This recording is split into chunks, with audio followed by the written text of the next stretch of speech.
Hello friends, मैं अमरजीत सिंह आपका स्वागत करता हूं अपने यूट्यूब चैनल जीके गुरु मंत्र में। आज इस वीडियो में मैं आपके लिए लाया हूं 11 जनवरी यानी आज ही के दिन आरपीएफ एसआई के तीनों पालियों में पूछे गए प्रश्न एवं उसके उत्तर। यहाँ मैं एक बात आपको बता दूं कि आपके कमेंट से ऐसा पता चलता है कि तीसरी पाली के बहुत ही कम प्रश्न रहते हैं। कोई कल भी किसी ने कमेंट किया था कि 1 या 2 ही प्रश्न थे, या पहले भी इस तरह के कमेंट आते रहते हैं। तो अक्सर मैंने यही विश्लेषण किया है कि तीसरी पाली के अक्सर जो हैं लोग परीक्षा देते हैं और सीधे लगता है घर चले जाते हैं, देर रात प्रश्न भेजते हैं या दूसरे दिन प्रश्न वो लोग भेजते हैं। कुछ पता ही नहीं चलता है दूसरे दिन आज का प्रश्न है या एक दिन पहले का प्रश्न है, क्योंकि ज़्यादातर लोग जो भी प्रश्न भेजते हैं हमारे व्हाट्सएप पे वो कुछ अपने पाली का शिफ्ट का बताते नहीं है। इसलिए हो सकता है कि तीसरी पाली में कुछ संशय हो, लेकिन ये सारे प्रश्न जो है ऑथेंटिक प्रश्न रहते हैं। और जो लोग भी आप परीक्षा अगर दे के आए हैं तो कमेंट करके ज़रूर बताएं कि आपके जो है किस पाली की ये प्रश्न हैं। तो चलिए शुरू करते हैं। जैसा कि आरपीएफ और एसआई में आप शुरू से ही देखा जा रहा है कि पॉलिटिकल साइंस राजनीतिक शास्त्र से काफ़ी ज़्यादा प्रश्न पूछे जा रहे हैं। 7 से 8 प्रश्न पॉलिटिकल साइंस से पूछे जा रहे हैं। तो मैं आपको फिर से कहता हूं वीडियो की शुरुआत में ही कि पॉलिटिकल साइंस को पूरी तरह से रट जाएं। जिनका भी अभी परीक्षा बाकी है पूरे पॉलिटिकल साइंस को देख लें अच्छी तरह से, तो ही आपको फायदा मिलेगा। पॉलिटिकल साइंस का ज़्यादा बहुत बड़ा सिलेबस भी नहीं है, छोटा सिलेबस है। कुछ और केवल जो है बेसिक से ही पूछे जा रहे हैं, बहुत ज़्यादा अंदर से भी नहीं पूछे जा रहे हैं। तो पॉलिटिकल साइंस को जरूर देख के जाएं, आपके 5 से 7 प्रश्न तो निश्चित रूप से बन जाएंगे। ठीक है, तो आगे बढ़ता हूं पहले प्रश्न के साथ कि 52वां संविधान संशोधन विधेयक पूछा गया। आज संविधान संशोधन से 3-4 प्रश्न पूछे गए हैं। तो 52वां संविधान संशोधन विधेयक किससे संबंधित है ये पूछा गया, तो वो दल बदल से संबंधित था। ठीक है, जिसमें कि आपको दल बदलने के लिए आपके कुल सदस्यों की संख्या 1/3 होनी चाहिए थी, तभी आप आपके नए दल को या आप जो जिस नए दल का गठन करेंगे या जिस दल को छोड़ के जा रहे हैं आपको मान्यता मिलती, नहीं तो आपकी सदस्यता रद्द हो जाती थी। पहले था ये 1/3। अभी के पोजीशन में क्या है मैं आपको जानकारी के लिए बता दूं कि दल बदल करने के लिए कुल सदस्य संख्या का, यानी कि जिस दल से आप टूट के जा रहे हैं या जिस दल से आप निकलना चाहते हैं, तो कुल सदस्य संख्या का 2/3 होना चाहिए, तभी आपकी सदस्यता बरकरार रहेगी। दल बदल कानून से आप बच सकते हैं, नहीं तो आपकी सदस्यता, चाहे आप विधानसभा के सदस्य हों या लोकसभा के सदस्य हों, आपकी सदस्यता रद्द कर दी जाएगी। मैं आपको उदाहरण देके समझा देता हूं कि मान लिया कि कोई भी दल एक्स है, ठीक है, मान लिया बीजेपी ही समझ लीजिए, कोई दल बीजेपी है जिसके 100 किसी भी विधानसभा में 100 मेंबर हैं, तो उस दल से टूट के जाने के लिए कम से कम आपको 1/3 नहीं बल्कि 2/3 आपको चाहिए। 100 × 2 यानी 200/3 जो आएगा लगभग 67% क्या 67 सदस्य संख्या चाहिए, जिसके को ही दल बदल कानून से बचने के लिए मान्यता मिलेगी। ठीक है, आगे चलता हूं, ज्यादा व्याख्या करने की आवश्यकता नहीं है। मनसबदारी प्रथा किससे संबंधित है ये पूछा गया है। तो मनसबदारी प्रथा संबंधित है अकबर से।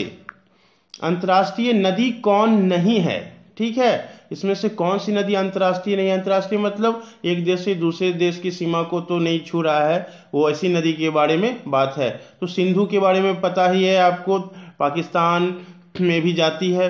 ब्रह्मपुत्र नदी भी बांग्लादेश को छूती है। गंगा नदी भी भारत से बाहर बहती है। तो महानदी ही सिर्फ क्या है कि वो अंतर्राज्यीय ही नदी है, अंतर्देशीय नदी है। केवल भारत में ही उड़ीसा राज्य की सबसे बड़ी नदी है महानदी। ठीक है, तो इसका उत्तर क्या हो जाएगा, महानदी। ये प्रश्न विकल्प के साथ मेरे पास आया था। पंचायत चुनाव कराने के लिए कौन निर्णय लेता है। तो पंचायत चुनाव कराने के लिए जो है राज्य चुनाव आयोग जो है ये निर्णय लेता है पंचायत चुनाव का। पंचायत चुनाव की जिम्मेदारी राज्य सरकार पे होती है। बौने ग्रह की संख्या कितनी है, तो आपको बता दूं कि प्लूटो को भी बौने ग्रह की श्रेणी में सम्मिलित कर लिया गया, जो पहले एक ग्रह था। तो कुल बौने ग्रह की संख्या जो है 5 है, जिसमें यम, प्लूटो, सिरिस, हमयू, माके माका और एरिस। और एरिस जो है सबसे बड़ा बौना ग्रह है। ये प्रश्न ये आपको जानना जरूरी है, आगे की परीक्षाओं में भी पूछा जा सकता है, या दूसरे तरह से भी पूछा जा सकता है कि कौन से ग्रह को बौने ग्रह की श्रेणी में रखा गया है, तो प्लूटो। आगे बढ़ते हैं, छठा प्रश्न, वित्तीय आपात किस अनुच्छेद से संबंधित है। तो वित्तीय आपात संबंधित है अनुच्छेद 360 से। पखाल वन जीव अभ्यारण्य किस राज्य में है, ये पूछा गया है। तो पखाल जीव अभ्यारण्य है उत्तर प्रदेश में। वेल्थ ऑफ नेशन जनरली जो है मैं आपको बता दूं कि पुस्तक से संबंधित प्रश्न नहीं पूछे जा रहे हैं, प्रत्येक दूसरा या तीसरा दिन एक पुस्तक कोई भी, और वो भी काफ़ी फेमस पुस्तक पूछा जा रहा है, इससे ज़्यादा इसमें टेंशन लेने की आवश्यकता नहीं है। वेल्थ ऑफ नेशन किसने लिखी, तो एडम स्मिथ ने। शैवाल का अध्ययन क्या कहलाता है, सारे जो है जीके जो हैं बेसिक्स ही हैं, शैवाल का अध्ययन कहलाता है फाइकोलॉजी।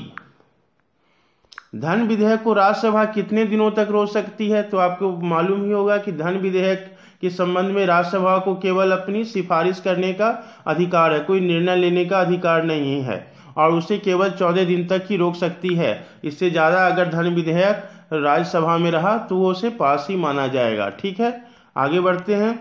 प्रथम विश्व कप फुटबॉल कहाँ हुआ, ये पूछा गया है। तो प्रथम विश्व कप फुटबॉल उरुग्वे में 1930 में हुआ था, और उरुग्वे ही इसका विजेता भी था। ठीक है, 12वां प्रश्न है अंतर्राष्ट्रीय तिथि रेखा कहाँ से गुजरती है।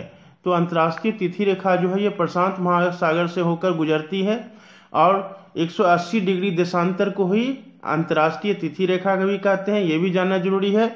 और इसका निर्धारण कब हुआ, तो निर्धारण हुआ 1884 ईस्वी में। ठीक है, गैम्बिट शब्द किस खेल से संबंधित है, तो गैम्बिट शब्द जो है संबंधित है शतरंज से, और खेल से भी 2 से 3 प्रश्न पूछे ही जा रहे हैं, ये भी आप जान लीजिए। खेल परिसर को देख लीजिए, कौन शब्दावली को देख लीजिए किस खेल से संबंधित है, कौन सा ट्रॉफी किस खेल से संबंधित है, इस तरह के प्रश्न लगातार पूछे जा रहे हैं।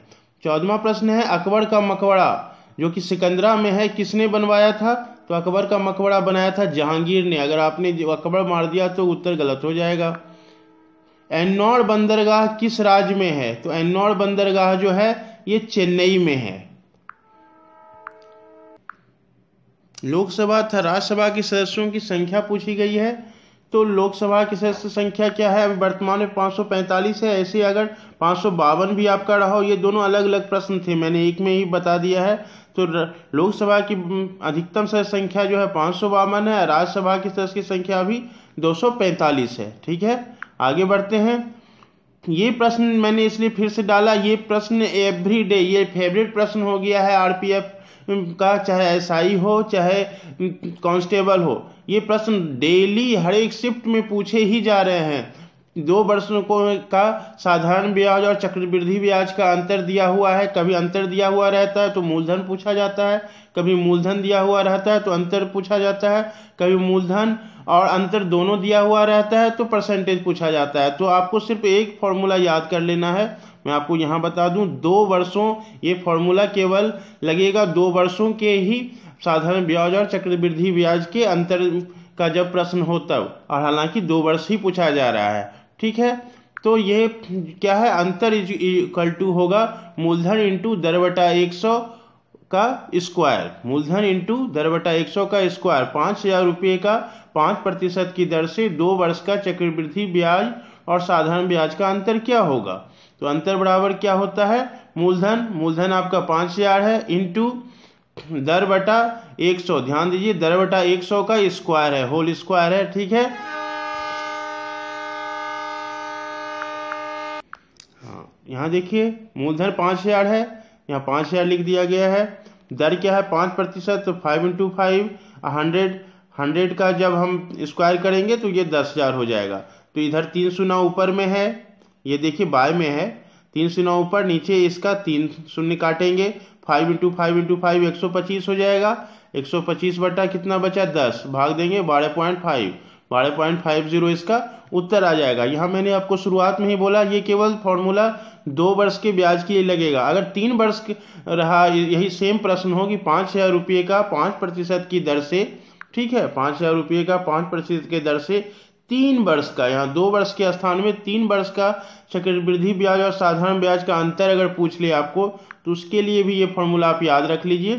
3 वर्ष के लिए अंतर हो जाएगा मूलधन इंटू दर बटा 100, जो वो था उतना दूर तक बस आपको याद रखना है, मूलधन इंटू दर बटा 100 का होल स्क्वायर। ठीक है, अगर इस तरह के स्क्वायर समझने में दिक्कत हो तो इसको आप यहाँ रख दीजिए 2 को। ठीक है, मूलधन इंटू दर बटा 100 का होल स्क्वायर इंटू 3 + 10/100। बस आपको ज़्यादा 3 वर्ष के लिए बस 3/10/100 सब गुना में ही रहेगा। ठीक है, मूलधन इंटू 10/100 का स्क्वायर इंटू 3 + 10/100, बस 3 + 10/100 उसमें जोड़ देना है। आपका कोई टेंशन नहीं, 1 मिनट में आपका हिसाब बन जाएगा। ठीक है, ये प्रश्न लगातार पूछे जा रहे हैं तो ये फिक्स है कि आपका एक प्रश्न तो आपका फिक्स हो गया, ज़्यादा समय भी नहीं लगेगा इन दोनों फार्मूले से। हालांकि 2 वर्ष ही पूछा जा रहा है, लेकिन आपकी सहूलियत के लिए अगर 3 पूछ दे, क्योंकि अक्सर क्या होता है कि जब कोई प्रश्न लगातार ट्रेंड करता है थोड़ा सा उसमें बदलाव कर दिया जाता है, तो उसके लिए आप पहले से तैयार रहें। आगे बढ़ते हैं। धारा और घनत्व का मात्रक पूछा गया, आसान प्रश्न, अलग अलग प्रश्न थे ये भी। मैंने एक में दे दिया है कि धारा का मात्रक एम्पियर होता है और घनत्व का क्या होता है, किलोग्राम प्रति घन मीटर होता है उत्तर इसका। आगे बढ़ते हैं। पृथ्वी की ऊपरी सतह को क्या कहते हैं, तो ऊपरी सतह को क्रस्ट कहा जाता है। 20वां प्रश्न, महिला अंडाशय को क्या कहते हैं, तो महिला अंडाशय को ओवरी कहा जाता है। तुगलकाबाद नगर किसने बनाया, ये स्पष्ट रूप से बताया गया है, ये सेकंड शिफ्ट का प्रश्न है। तुगलकाबाद बनाया गया है गयासुद्दीन तुगलक के द्वारा। बीसीसीआई द्वारा दिए जाने वाला ट्रॉफी कौन सा है, तो इसका विकल्प भी कुछ नहीं था, तो ये इसका उत्तर देना बड़ा मुश्किल है। तो मैं यहाँ ये बता दूं कि हो सकता है उसमें आपको कुछ अलग अलग क्षेत्रों के पुरस्कार दिए हो, और जैसे आईसीसी ट्रॉफी भी दे दिया हो, तो आईसीसी ट्रॉफी आईसीसी के द्वारा दिया जाता है, या कोई फिल्म फेयर पुरस्कार से संबंधित चीज़ दे दिया हो, या किसी दूसरे क्षेत्र का पुरस्कार दे दिया हो, तो उसमें कंफ्यूज नहीं करना है। बीसीसीआई मतलब भारत का जो क्रिकेट कंट्रोल बोर्ड है वो कौन सा ट्रॉफी देगा, भारत में जो होने वाली खेल है उससे संबंधित कोई ट्रॉफी होगा, ठीक है, क्रिकेट से संबंधित, वो आपको मारना है, इसलिए इसमें कंफ्यूजन नहीं होना होगा। ठीक है, आगे बढ़ते हैं। 23वां प्रश्न था, मूल कर्तव्य किस संविधान संशोधन द्वारा जोड़ा गया। जिन्होंने भी कल का मेरा वीडियो देखा होगा और आज जिन्होंने सेकंड शिफ्ट दिया होगा वो जरूर से इस एक प्रश्न के लिए थैंक्स तो जरूर कहेंगे कि कल ही मैंने जिस समय व्याख्या कर रहा था मूल कर्तव्य किस संविधान किस देश से लिया गया है, तो मैंने कल भी व्याख्या कर दी थी, 42वां संशोधन द्वारा जोड़ा गया है। आज ये प्रश्न पूछ लिया गया है। ठीक है, आगे बढ़ते हैं। बॉक्सिंग खेल परिसर को क्या कहते हैं, तो बॉक्सिंग के खेल परिसर को रिंग कहा जाता है। अगर आपके ऑप्शन में रिंक भी हो तो आपको कंफ्यूज नहीं होना, ये दोनों शब्द एक जैसे लगते हैं, लोग कंफ्यूज करके गलत उत्तर ना दे दें, इसलिए मैंने रिंक भी दे दिया है। रिंक जो होता है आइस हॉकी से संबंधित है और रिंग होता है बॉक्सिंग। ठीक है, कंफ्यूज नहीं होना है। आगे, जीतल और टंका किसने चलाया। शुद्ध अरबी का सिक्का जो था जीतल और टंका ये चलाया था इल्तुतमिश से। हिस्ट्री में भी क्या देखा जा रहा है कि गुलाम वंश और मुगल वंश को पकड़े हुए हैं, तो ये दोनों जो है क्षेत्र को आप भी पकड़ लीजिए, एक न एक प्रश्न आ ही रहा है। कल भी पूछा गया था गुलाम वंश से संबंधित रजिया सुल्तान, आज भी पूछा गया जीतल टंका, तो इस दोनों क्षेत्र को आप भी पकड़ लीजिए, आपका उत्तर आएगा। विज्ञान की शाखा डेंड्रोलॉजी किससे संबंधित है, तो वृक्ष तथा झाड़ियों का अध्ययन डेंड्रोलॉजी में होता है।